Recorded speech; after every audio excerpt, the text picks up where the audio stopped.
નમસ્કાર દર્શક મિત્રો, આપ જોઈ રહ્યા છો YNN ન્યૂઝ. હવે જોઈએ અગત્યના સમાચાર. મહાત્મા ગાંધીની 155મી જન્મજયંતિ નિમિત્તે વડોદરા શહેર કોંગ્રેસ સમિતિ દ્વારા ગાંધી બાપુની પ્રતિમાને પુષ્પાંજલિ અર્પણ કરવામાં આવી હતી. રાષ્ટ્રપિતા મહાત્મા ગાંધીની 155મી જન્મજયંતિ નિમિત્તે ભારત સહિત સમગ્ર વિશ્વ બાપુને યાદ કરી રહ્યું છે. ખરેખર 2 ઓક્ટોબરનો દિવસ ભારતના ઇતિહાસમાં વિશેષ મહત્વ ધરાવે છે. સ્વતંત્રતા દિવસ અને પ્રજાસત્તાક દિવસની જેમ 2 ઓક્ટોબર પણ રાષ્ટ્રીય તહેવારની જેમ ઉજવવામાં આવે છે. આ દિવસ ઇતિહાસના પાનામાં દેશની 2 મહાન હસ્તીઓનો જન્મદિવસ તરીકે નોંધાયેલો છે.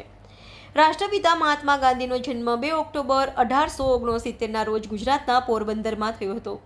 ત્યારે વડોદરા શહેર કોંગ્રેસ સમિતિ દ્વારા ગાંધીનગર ગૃહ ખાતે આવેલા ગાંધી બાપુની પ્રતિમાને પુષ્પાંજલિ અર્પણ કરવામાં આવી હતી. આ કાર્યક્રમમાં કોંગ્રેસના પ્રમુખ, વિપક્ષ નેતા, કોંગ્રેસના કાર્યકર્તાઓ ઉપસ્થિત રહ્યા હતા અને ગાંધી બાપુની પ્રતિમાને અર્પણ કરવામાં આવી હતી. Reporter Rahul Rajput, YNN news, Vadodara. રાષ્ટ્રપિતા જેમને આપણે બાપુ તરીકે ઓળખીએ એવા મહાત્મા ગાંધીની જન્મજયંતિ, અને આ મહાત્મા ગાંધી એટલે એવી એ હસ્તી છે કે જેમના માટે કહેવાય કે દે દી હમે આઝાદી બીના ખડક બીના ઢાલ, સાબરમતી કે સંત તુને કર દિયા કમાલ. અને હમણાં આ બાળકો, જે છોકરાઓ સ્કૂલના જે ભજન ગાતા હતા, આજના સમયમાં આ ભજન જે સત્તામાં બેઠા છે આ લોકો યાદ કરવા જોઈએ કે વૈષ્ણવ જન તો તેને કહીએ જે પીર પરાઈ જાણે રે, પર દુખે ઉપકાર કરે તોય મન અભિમાન નાણે રે. આ તો વડોદરા શહેરને સત્તા પક્ષે પાણીમાં ડૂબાડ્યું, તો એ છતાં પ્રજાનું દુઃખ દર્દનો હિસ્સો ના બન્યા અને સત્તાના નશાના અભિમાનમાં જે આ લોકો છકી ગયા છે. આ લોકો જે સત્તામાં બેઠા એમને ગાંધી વિચાર જોડે કોઈ લેવા દેવા નથી. આ તો મજબૂરીમાં અહીંયા મહાત્મા ગાંધીને હાર પહેરાવા આવ્યા છે. બાકી ગાંધીજીની હત્યા કોણે કરી અને સત્તા પક્ષ કઈ વિચારધારાના લોકો જે આપણે સૌ જાણીએ છીએ. પણ આજના દિવસે ખાસ મહાત્મા ગાંધીનો જે વિચાર, આ ગાંધી બાપુ એ કોંગ્રેસ પાર્ટીના એક સિપાહી તરીકે મને ગર્વ થાય કે મહાત્મા ગાંધી, લાલ બહાદુર શાસ્ત્રી આ બધા કોંગ્રેસ પાર્ટીના નેતા હતા અને એ પાર્ટીનો હું સિપાહી છું, એ વાતનો મને ગર્વ છે. મહાત્મા ગાંધીની આગેવાનીમાં દેશમાં બંધારણ અને લોકશાહીની સ્થાપના થઈ ત્યારે અમે તમામ કોંગ્રેસના સિપાહીઓ અને તમામ પ્રજાજનો આપણે સૌએ ગાંધી વિચારને જીવંત રાખવા માટે કટિબદ્ધ બનવું પડશે, એ જ સંકલ્પ લઈએ છીએ. गांधी जयंती 1869 के अंदर गांधी जी નો जन्म થયો. ગાંધી એક વિચારધારા બની ગઈ. એનું કારણ એવું છે કે જ્યારે ભણતા હતા ત્યારે જે એમનું અપમાન થયું, અને દરેક